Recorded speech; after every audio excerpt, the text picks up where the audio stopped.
Let me just say, we've been friends for a long time. I'm in a position now to where I can get involved in health in a much different capacity than ever before.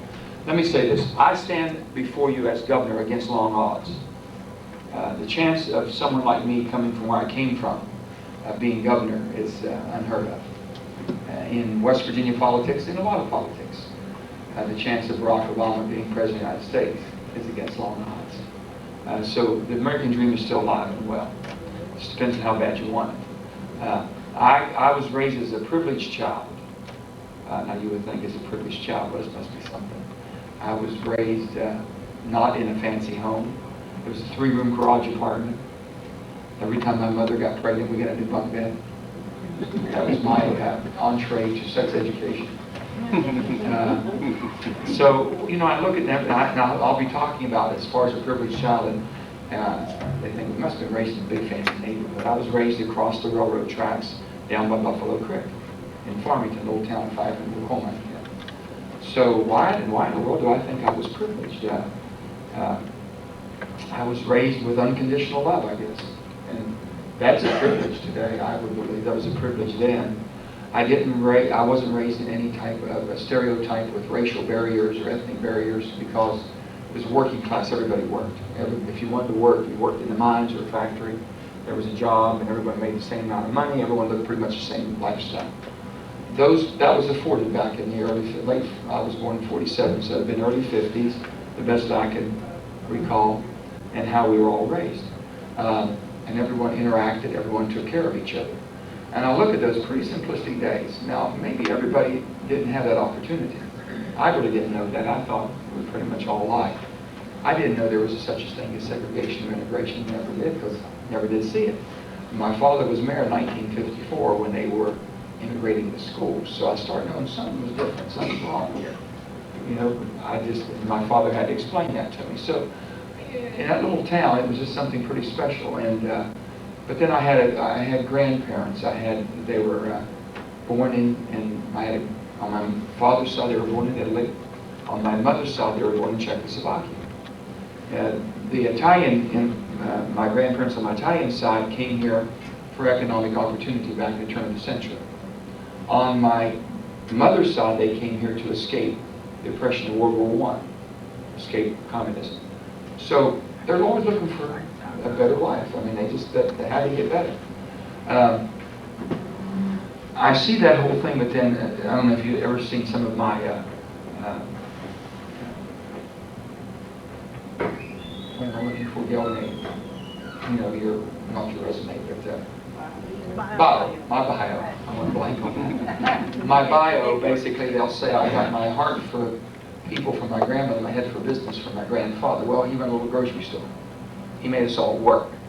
Now, if you call that a head for business, getting up when you're 8 or 9 years of age, you had to work. We all did. It was responsibility. It's what we call family businesses, which you don't see much of anymore. So I was raised in little community neighborhoods, and everybody kind of watched out, and they told on you if you did something wrong. They would reprimand you. They weren't scared to hit you either.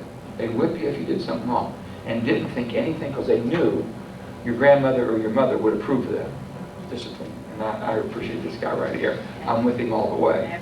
And I know you got my support. But it takes that. But it was an affectionate, it was a loving, it was done in an appropriate way. And they were right on top of us because they loved us. Well, I can look back now and say that's why I was a privileged child. Now, Gail, she'll tell you her story. She was raised a little bit more uppity than me. She was an only child. So she was doted on. There was 5 of us. And, you know, we were scrapping and fighting for everything we had. So it just takes the whole mix. But where we are today, and I just, you know, I'm in a position that I look to what can I do to make a difference. I really do every day. It's the greatest job in the world to be governor. I always thought it would be a great job. I didn't know it would be this good. I didn't know I would be this excited every morning trying to make a difference in people's life and to try to add to that. Now, I've taken a pretty hard position. I'm pushing people further. I'm pushing people out of their comfort zone.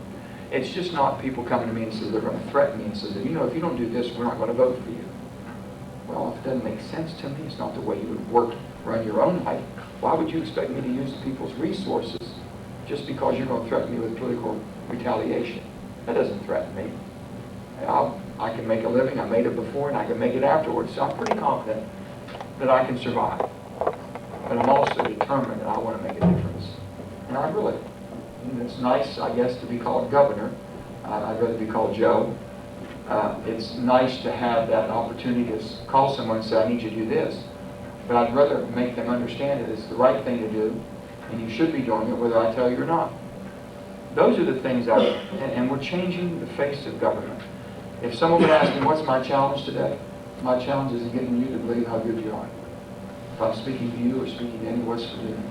For some reason, when our Constitution changed in 1932, we became an entitlement mentality. We flipped completely from being self-supporting to an entitlement. And in 32, during the Depression, we're one of the few states that ever changed our Constitution during that period of time. The principal here can explain, but basically we went through a transformation at the wrong time. You don't make transformations in your weakest moment, because you're not going to make good decisions. You also don't make decisions when financially you're strapped. It'll make a coward out of you. You'll make very weak decisions. And I've said that. My grandfather always told me, if you want to help, if you're inclined and your nature is to help people, keep yourself strong. Keep yourself strong. And that's what I think, Manny, that's what you are doing. Be strong. You know, don't weaken yourself to the point you really can't even help anybody else because you can't help yourself. And that's pretty well disciplined. You've got to discipline yourself to do that. So I had some good basic building blocks to work off of. And sometimes they say that, well, he wants to control. I don't want to control. I want to be responsible. And I'm going to hold people responsible. If you want to use the power of the government, if you want to use the purse strings of the government, I'm going to hold you accountable. I'm going to say, fine, I'll partner with you. I want to see results. I want performance. That's all. And if it doesn't work, I'm going to move on. If it works, I'm going to stick right with you. I'll never forget my grandfather. When times were tough, my cousin one time, and I think you know Mark Anthony, he got a little bit of problems one time, and he says, Papa, are you behind me? Papa says, I'll be behind you until your chest hurts. Now, you can't get much closer than that. You can't get that much closer than that to the person. So basically, in Gail and I, she's, you know, the whole coal and pound movement with the promise, him intervening, knowing that all children needed some guidance and needed some intervention. The 5 promises, and people have asked, they said, what would you want your legacy as governor of the state of West Virginia? I says, I hope that if they can look back, that Gail and I keep the promises to the children. There's 5 promises. And they're pretty straightforward and pretty simplistic. And if you were raised as a privileged child, you take them for granted. First and most foremost promises every child has to have an unconditional love by an adult. Somebody's got to love that child. Unconditional, right, wrong, indifferent, good, bad, no matter what. You have to be loved. Second, you have to have a safe place. And you know what? I don't need to tell you sometimes that the first one, it's not always the biological parents or family. The second one's not always the home, if they have one. So those 2 things there, they've got to have love and they've got to have a safe place. Third, they have to have a healthy start. You've got to have nutrition.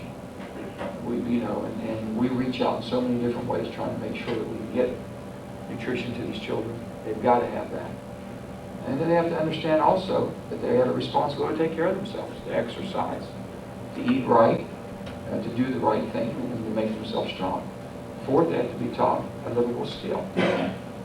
We spend an enormous amount, more than any other nation on earth, on education, and have some of the poorest results.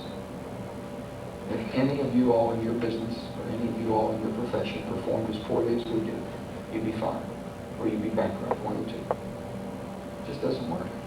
Something's got to change. How can we be in an agrarian kind of a format, if you will? We just came from Piedmont. We were over there. 12 months, year-round school. 9 weeks on, 3 weeks off. 9 weeks on, 3 weeks off. The kid doesn't get dull. They don't forget. Teachers don't get disconnected. It works, and everyone is happy. But we're afraid to move people out of their comfort zones because it's just who we are. We want to make everyone happy and vote for us and support us. We're going to have to start changing. We are. I mean, the challenges that I know that's going on around the world is going to make us a different. By 2030, we'll be extremely different, or we won't be who we are today. That's the 4th challenge, is to have a skill. If you spend the amount of money we do, you should expect to get something in return. And that is the kids should be able to take care of themselves. A young student coming through the system And not every child should be stereotyped that if you don't go to college, that you're a failure. That is so wrong. There has to be a balance. We need skilled workers. We need people with associate degrees. We need people with skill sets. I don't need everybody with a 4-year academia degree. I don't need that. And neither does this country need it, neither does society. But you have to have that balance. You got to help them hit their stride. And that starts in 7th, 8th grade, really.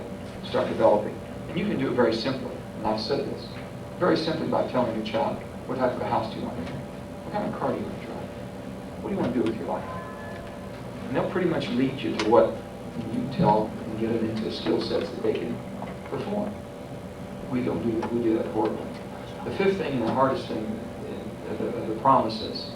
And it's one that you really can't teach. I don't think anybody can sit down and lay out a plan to teach this one. It's that every child should grow to be a caring, loving adult and give something back.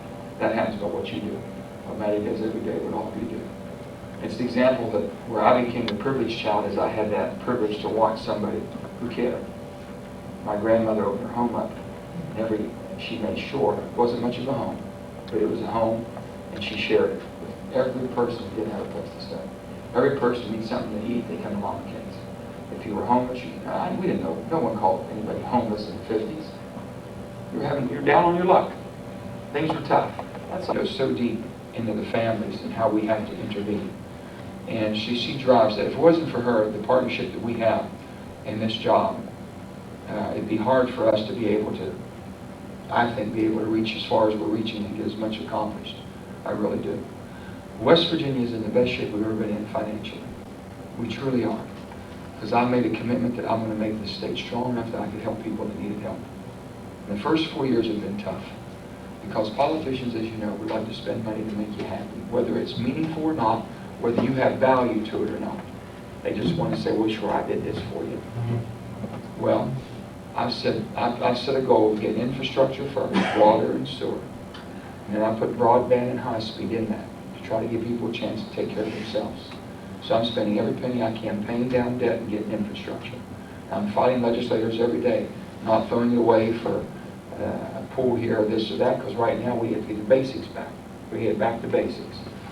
And whether it's lights on the stadium or it's a new uniform or something, I said, that's wonderful, I wish we could do it. But you got people down the street here who can't turn on the water and drink it coming out of the spigot. You better put a priority somewhere. So we're trying to prioritize. We're trying to bring it to everyone has a priority. Matty came to me and he says, I'm running into roadblocks. I can't get anything moving. I can't get any type of participation or assistance or help. I said, tell me what it is. He had his program. I brought all our people together. He sold his program. Of course, he sold it to them before. And they give lip service, and it was gone, correct? This time we put some meat to it. We made it, and we held him accountable. And he's performing. That's what I'm saying today. So all I can say is thank you for being involved. And we're not doing everything perfect. We're trying, but we're not. If we make mistakes, help us. Don't be afraid to speak up and say, listen, this is not working. You really didn't help them. Everyone has a turf. I don't need to speak, tell you all about it. Everyone has the turf to protect. It's human nature, and I understand that. When they come to me, well, if you do this, what they're telling me, if you do this, I might lose my job. And what I'm looking at, if I do that, I might create 10 new jobs. So that's the hard thing. That's the balance. And I get people out of their comfort zone. I've got to move them. And that's what we try to do continuously. But I know one thing. Government cannot provide the services that the people need. Nor should we. And if someone asks me what's the greatest challenge is being governor, it's getting people to take ownership. I'll revert back to the first thing I said. The Constitution was changed in '32. We became an entitlement mentality. And we have developed it and expanded on it. And it's gotten so bad that there's people who believe that, well, if you live in this town, the city, municipality should do it for you. Well, and the municipality says, well, the county should do it for me. The county says, well, the state should do it for me. And then the state says, well, the federal government should take care of us. Everyone's expecting someone else to do it for them. It's not who we are. It's not how we became a nation. We came back from Philadelphia. The framers of this great union of ours, of this great republic, basically wanted that autonomy. They didn't want to take away the state's the rights and self-governing of the states. And every state had that, but then we had to join together. That was where the famous saying, surely we will hang together, if not we will hang separately. And that's how that came about. But what we've got now is in the state, and I've seen, I'm trying to move people out. I'll be your partner. I won't be your provider. I'll be your partner. Because I've got to provide for those who can't help themselves. So if you can help yourself, I'll be your partner. And we have to have that safety net to help people that fall completely through and there's no one left. But if everyone sucks off the top, I got nothing to help down the bottom, then I'm not strong enough to help anybody. It might be a pretty simplistic approach to doing it, but it's the one I'm comfortable with, and it's the one I think that will work. And you know, you always go back, you're a product of your environment. All of us are. I'm a product of my environment. I knew that when no one told me right from wrong. I knew it. And I spoke to some of the young men that I just saw in some of the classes. They all know it. You don't have to tell them if they're doing something right or wrong. They know it. But if you don't tell them, they might accept a wrong for being a right. That's the difference. My father says, my mother, when I was growing up, said, I want my father to be my pal. My dad says, you can find pals on every street corner. You need me to be your dad. And that was the difference. The difference was he knew his role. And it wasn't the lover and nurturing. There was a time he'd hug me and kiss me all the time. And I'm going to tell you, I knew when things were wrong. And I knew I was going to face it. So, and that's what kids want. I've asked every child in there, are you getting challenged in school? Not one of them said yes. Not one of them said they were being really challenged. And we're not. Gail can speak to that, but we're just not doing it. We have every country, every developed country and developing country is passing us by. And energy, I need to tell you all, people can't hardly even go to work anymore. They're looking for ways to, how can they get to work and make a living? It's by the time I'm in a negative by the end of the day, just paying for gasoline to get to work. We're looking at everywhere we can to solve that problem, because it'll bring this whole country down. So I can just say, just wrapping up, I appreciate you all coming out. Domestic violence, I was raised in a family where I would have never seen domestic violence. It was raised into where, from the men in my family, is the women were the queens. They were gold. And whatever they said was the final thing. Now the men were very strong, took strong domineering roles. But they knew who the queen, they knew who kept the families together. And with it, there was just such a respect. If I ever spoke back, I used to get the living daylights knocked out of me. If I would just speak in an unfriendly tone, I mean, I would get smacked in a heartbeat. And if I didn't say yes sir, yes ma'am to someone, and my elders was anyone a day older than me, how many of you were raised like that? They were one day older, that was your elder. That's how it was determined. Those days are gone. I understand that, but bottom line is still, I'm a product of my environment. So I refer back to that, and I give you an example of how we've done that. How many of you all got most of your health care in your schools? Health care, inoculations, vaccinations, things of that sort, as we went through the school. I can tell how old you are if you are, if you did it. That's not happening anymore. But you know what's happening? Not getting anything. Not getting anything unless they become critically ill. And if the family, and I said, health care is going to be something that this nation has to come to grips. If Barack becomes president, no matter who, if McCain becomes, they're going to have to change it. If Barack becomes, I have more hope that there will be a broad-based health care plan. And my approach to health care is that every working person must have health care, and all you need is a W-2 form to access it. Anywhere in the state of West Virginia, take a W-2 form, and you can have health care provided, especially on the preventive area, because we don't do anything as a nation on that. We'll take care of you if you get really sick. We won't help you from getting real sick, because you pay us better and it's more profit in the real sick than it is if you're not sick. I mean, it's an awful scenario. So we've got to move into that type of a mindset. But with that being said, we have children. This will be the first year that every child entering kindergarten will be totally screened. We're going to screen every kid. Our goal in West Virginia will be the first state in the nation. I want to screen you in kindergarten. I want to stay with you 7th, 5th, and 8th. By 8th grade, I either changed you into a healthy person, to be a productive person, or I've lost you. But if I don't start in kindergarten, I've lost you to begin with, because you'll create bad habits. And I'm hoping that children can teach the parents about what they should and shouldn't eat by having this type of oversight and screening. And it's not that hard. And we've gotten a waiver from the federal government to pay for it. So this year will be our first, and the whole country's watching us. So I'm proud of a lot of things that we've done, but I'll be your partner. I'll be the best partner you've ever had. And all I need to do is see what I'm seeing tonight, and it just reinforces what we're doing. Honey, do you have something? Yeah. I know she has. You'll hear the best is last. Thank you all.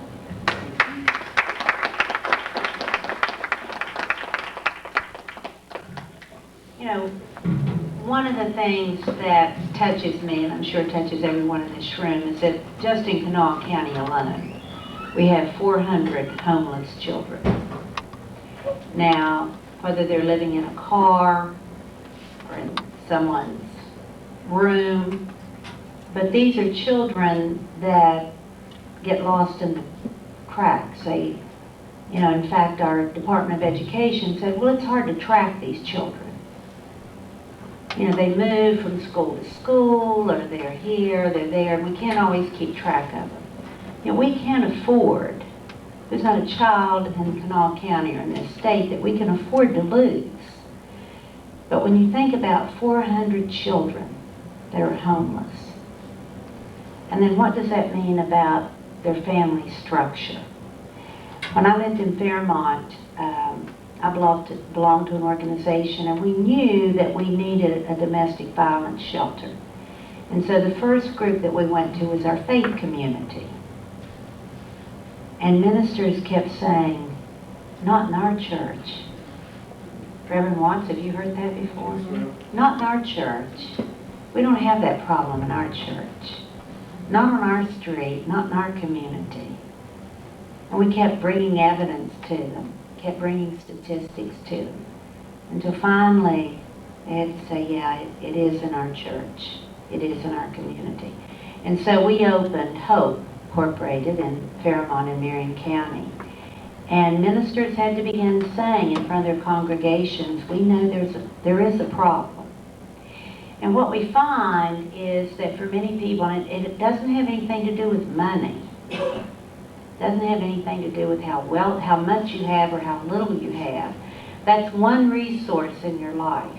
But many people don't feel they have someone to turn to.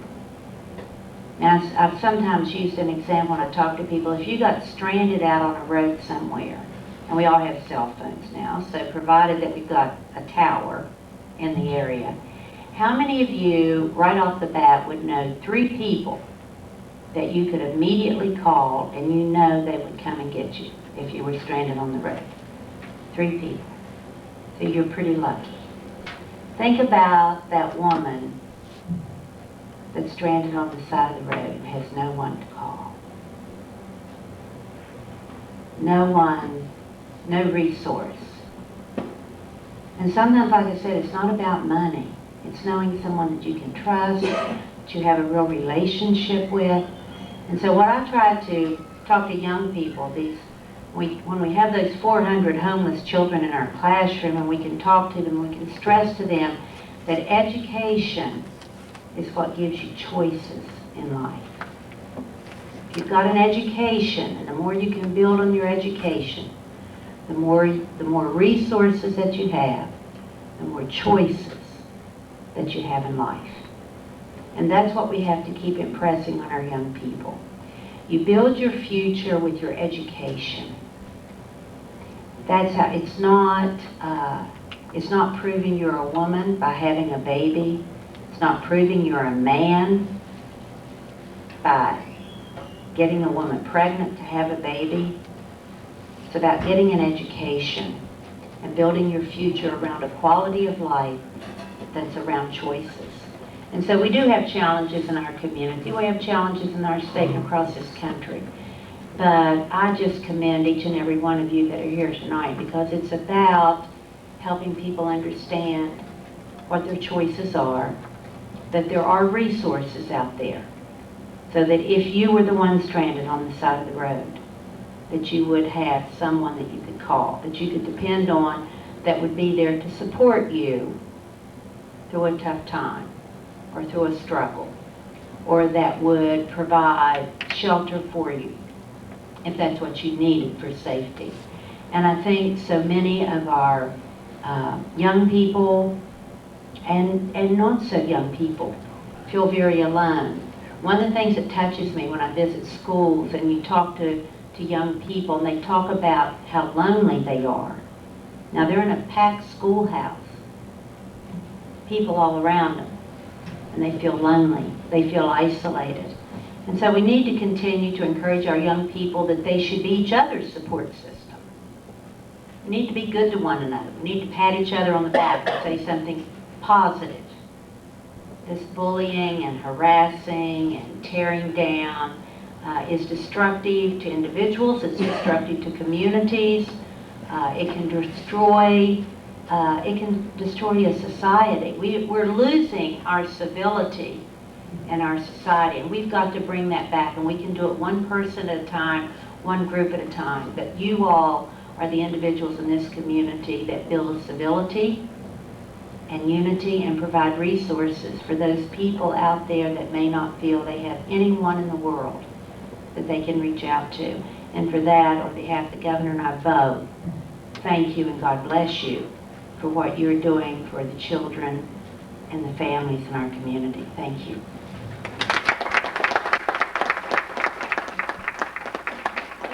Anybody have any questions? I mean, you get a free shot at me. I've always enjoyed that. But really, I mean, how many work for state agencies? Any state agency workers? Oh, I don't work for a state agency, Governor, but I do have a question about the level of depression in some of our communities. Some of it as a result of the war, some of it as a result of the economy. What, if any, comments do you have in reference to that? Well, basically, I can speak with the support. I know from the war, because we have an awful lot of people that are returning back in. We're doing everything we can to make sure that they can transition back in. We've done everything from helmets to hard hats, making sure they have a job or apprenticeship. We can teach them a skill to get into the workforce. The economy is the biggest thing. People without a paycheck, that you can talk all you want to, you don't have a paycheck, you have problems. I don't need to talk about I can talk about all of our state agencies. And why I'm doing it, why don't you tell me what agency you represent? Insurance Commissioner's Office. Okay, Insurance Commissioner's Office. Jonathan is he's counsel to me in my office. Who else do we have? Tax? That's the one, yeah, that's a tough one. Y'all do a great job with stuff. Anybody else? So what can we do? How do we get to the ground level? Hardest thing is going into the areas that are the hardest hit. We don't do that well. Everybody goes to their comfort zone. It's easy for me to say, oh, you know, unemployment's. The hardest thing is I've got to brag on how well the state's done, because we have done extremely well. The state's in the best shape. But try saying that to a person who still doesn't have a job, still doesn't have any hope. I mean, they're going to say, that's wonderful. I'm glad you know a lot of people are doing so darn good. I'm not. I mean, I know that. But I've got to keep the positive end of it going so I can pull the other people and give them an opportunity. I mean, you got to balance that out. If I go out and speak and say, well, I'll tell you, unemployment's down to 4 or 5, but we're still having a hard time. Okay? But we can't pay our bills, you know. We've managed well with what we have. Now, I told a young man in there, remember he said he got all the good grades, and I said, what are you doing with your money? I said, you know, there's 2 things you can do with money. There's only 2 things. Only 2 things you can do with money. You can spend it or invest it. What are you doing with it? He looked at me. I think I'm spending it. And he said, no. I said, now, what do you think I mean by investing? Saving, or thinking about the purchase that you're going to make that maybe gives you a reward that you can get increased value. That's an investment. Or holding off until you can do something such as that. But I said, you've got to reward yourself for what you've just done, because you worked hard, you've earned it, so you want to spend a little bit of it for self-satisfaction. But there's a balance. I think what I'm trying to get to, there's a balance. Find the balance in life. Find the balance in government. You know, what's our role and what can we and should we do, but how do we get to the neighborhoods? If it's the west side, or how do we get there? Someone says, we have a disproportionate share of African Americans who don't have jobs in the county. And when I was Secretary of State, I reached out and tried. You know what? They've had a lot more challenges in life. It's hard for them to make sometimes, starting in the morning or this or that. So they have a lot more challenges. But the young ladies that I'd gone through was having, whether watching their children, having daycare, doing all these things, taken for granted in some other segments of society, but not, and they're wondering why not. The other thing is, Most of the people go to their comfort. If they're working, they say, well, I have a cousin, she needs a job, she's a great worker. And before you know it, it's a chain reaction. And then the person doesn't get a chance for a job. We're trying to move that around a little bit to make sure that people do. It's a very difficult situation and a balance to be had. That's why we're reaching out. You know, for government not to reach out to faith-based, that separation of church and state, that's only for someone's convenience. When they tell you they want separation of church and state, that's because it's convenient to say, I don't want, you know, that's exactly where it's got big. Bottom line is, we can't do it. We can't get to them like you're getting to them after-school programs. We can't get to them 12 months a year, day in and day out. Principal Giles knows that. You can't get to him. He tries to give him all he's got while he's got him, but he don't have him that much. So someone's got to reach out, and it's not our agencies. We can only do so much. You're unexpected. But with that, the demand is 24/7, isn't it? The need is 24/7. So if you anything that you think constructively would help, what can we do? We've got to go into the communities. I want to try to be able to answer that to a second, because I did mention the fact of the depression in the area, and I'm with the Black Unity Coalition. We worked on a national and local level to bring support to Megan Williams in that case, and that was a case in large part that we don't believe it got the necessary attention that it really should have, right? But now things are going a little bit better for us, but we'd like to be able to implement some programs here. And I talked to Al Sharpton's brother, Reverend Kenneth Glasgow, and he has a project called the Prodigal Child's Project. And he wants to be able to come into the state, find out the statistics of it, and in terms of the amount of people that are incarcerated and so forth.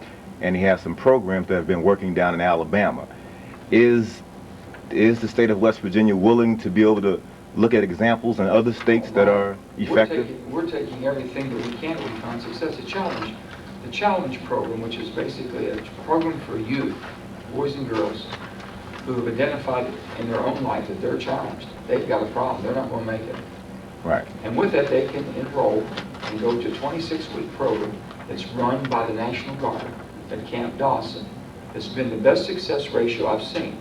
I stepped out last year and I asked all the trade councils, the affiliated construction trades and all them. That's one thing to ask the child to turn their life around, but what are you going to reward them with? They have a job, so now we're going to make sure they get priority placement in apprenticeships to learn a skill set. So they're going to have a job waiting for them. There's got to be a reward for this, an incentive and reward. Just to say, you're messed up, you got to go change your life. That's wonderful. Once I change it, what are you going to do with it? You want to take me back where I came from? To rechange it back? That's the problem. We're not addressing that at all. Now, Challenge Zoo program is based at Camp Dawson, but do they have any other satellites throughout the state? What we're trying to do is expand off of that, and we don't. We have the one Camp Dawson. I need the north and the south right now, to be honest with you. And I have the federal government I think will partner up with me. I've got to put money in from the state, which is your tax dollars, but I think it's the best investment. He doesn't have a boot camp. He doesn't have any alternative education where he can really give a kid some structure and discipline. Principal, you throw them out for a period of time because of what they do, they'll come back not much different from what they left, right? Pretty much. You know, think of a classroom. You could walk any of your teachers. When a child threatened another child or threatened a teacher, you're out of here for 30 days. I'm sending you here 30 days. If I may, I got some great news today. I had written my yearly long, big dissertation for the superintendent and met with him, and the program